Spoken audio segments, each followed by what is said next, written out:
শ্রীরাম মন্দিরের উদ্বোধনের ব্যাপারে আমরা যখন জানতে পারি তখন আমাদের এটা একটা চিন্তা আসে, বাংলা ভাষায় কখনো এরকম শ্রীরাম নিয়ে কখনো মানে গান তৈরি হয়নি। আমরা ভাবলাম সংস্কৃতির যে আমাদের দলটা আছে এই গানটা তৈরি করি। গান বাঙালির মননে, বাংলার যে কোনো অনুষ্ঠান গান ছাড়া সম্পূর্ণ হয় না। মন্দির উদ্বোধনের আগে যখন প্রত্যেকেই বিশেষত্বের ডালি উপহার হিসেবে পাঠাচ্ছে অযোধ্যায়, এবার বাংলাও প্রস্তুত। রামলালার প্রাণ প্রতিষ্ঠার আগে সংস্কৃতির তরফ থেকে বাংলার উপহার রাম বন্দনা।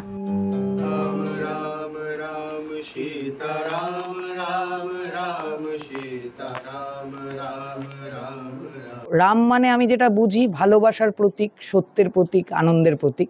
তো সেই আনন্দের ভালোবাসার প্রতীককে প্রস্ফুটিত করার একটা दायित्व পেয়ে আমার ভালো লাগছে। जो हमारे प्लेटफॉर्म पे कंटेंट हैं ये सारे अपने अपने फील्ड में बहुत अच्छे हैं, बस ये लोग आज के डेट में लाइमलाइट में इसलिए नहीं आए हैं कि या तो उन लोगों ने उसको जो जिस तरीके से सोशल मीडिया में प्रेजेंट करना होता है वो प्रेजेंट नहीं हुआ, एंड लैक ऑफ रिसोर्सेस।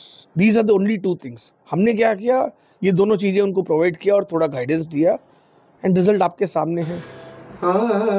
এই প্রয়াসের ফলে অনেক অচেনা মুখ লাইমলাইটে উঠে আসবে বলে আশা প্রকাশ সংস্থার।